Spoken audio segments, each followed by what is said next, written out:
Hello दोस्तों, कैसे हैं आप सब। उम्मीद करता हूँ सब बढ़िया होंगे।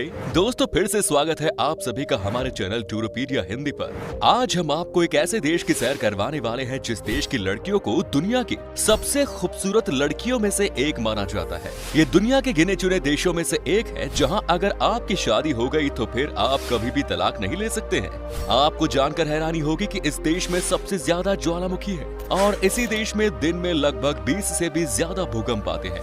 तकरीबन 8000 अलग अलग आइलैंड को मिलाकर बना हुआ है ये देश। इकलौता ऐसा देश है जो सबसे ज्यादा नारियल और पपीते का एक्सपोर्ट करता है।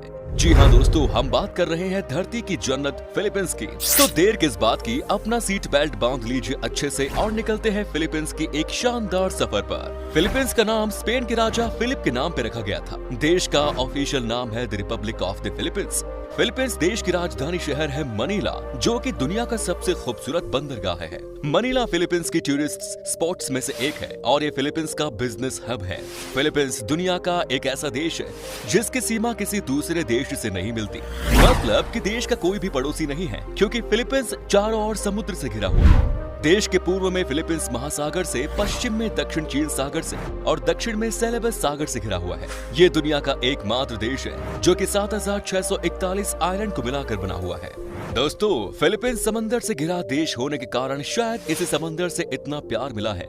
मतलब कि दुनिया के सबसे बड़े मोती की खोज 1934 में फिलीपींस के पलावान सागर में हुई। इस मोती का वजन लगभग 7 किलो था और इसकी लंबाई 10 इंच और गोलाई 6 इंच। 600 साल पुराने इस मोती की कीमत 40 मिलियन अमेरिकन डॉलर। जी हाँ, 40 मिलियन डॉलर। दोस्तों, फिलीपींस में पहले स्पेन और यूनाइटेड स्टेट अमेरिका का कब्जा था। सन 1898 में स्पेन और यूनाइटेड अमेरिका के बीच वॉर हुआ, जिसमें स्पेन ने फिलीपींस को 2 करोड़ अमेरिकी डॉलर में अमेरिका को दे दिया था। सेकेंड वर्ल्ड वॉर के बाद 4 जुलाई 1946 को अमेरिका ने फिलीपींस को पूरी तरह से आजाद कर दिया।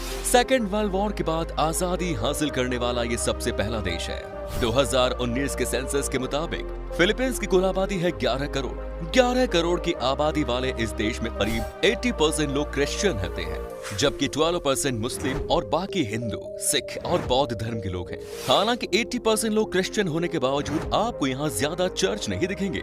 यहाँ हर धर्म को एक सम्मान माना जाता है।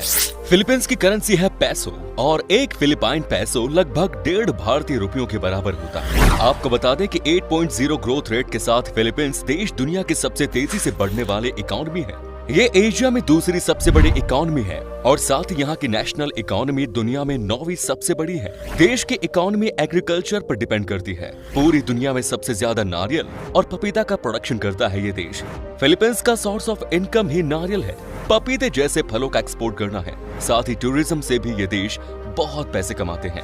फिलीपींस दिन ब दिन एक नए इंडस्ट्रियल नेशन के रूप में उभर रहा है। एग्रीकल्चर के साथ साथ यहाँ के लोग मैकेनिक्स और इलेक्ट्रॉनिक्स के मामले में बहुत आगे हैं। यहाँ के लोग हार्ड डिस्क बनाने में माहिर होते हैं। साथ ही फिलीपींस का एक बड़ा बिजनेस का जरिया है मैन्युफैक्चरिंग और एग्री बिजनेस। दोस्तों, हर देश के अपने अपने कानून होते हैं जिसके अनुसार वहाँ के लोगों को चलना पड़ता है। फिलीपींस में एक ऐसा कानून है जिसके अनुसार यहाँ आपकी अगर शादी हो गई तो आप तलाक नहीं ले सकते। हालांकि ये नियम सिर्फ क्रिश्चियन, हिंदू, सिख और बुद्धिस्ट के लिए है। मुसलमानों के लिए इस नियम में छूट दी गई है। मुस्लिम लड़के या लड़कियां एक दूसरे से तलाक ले सकती हैं और वो जितनी चाहे उतनी शादी कर सकती हैं। यहाँ और एक कानून है जो कि बहुत सख्त है और वो है हाईवे पर गाड़ी चलाने के वक्त आपको बहुत सावधानी बरतनी पड़ेगी, क्योंकि यहाँ पर आप 100 किलोमीटर पर आवर की स्पीड से ज्यादा रफ्तार से आप गाड़ी नहीं चला सकते। अगर आपने उससे ज्यादा स्पीड से गाड़ी चलाई तो आप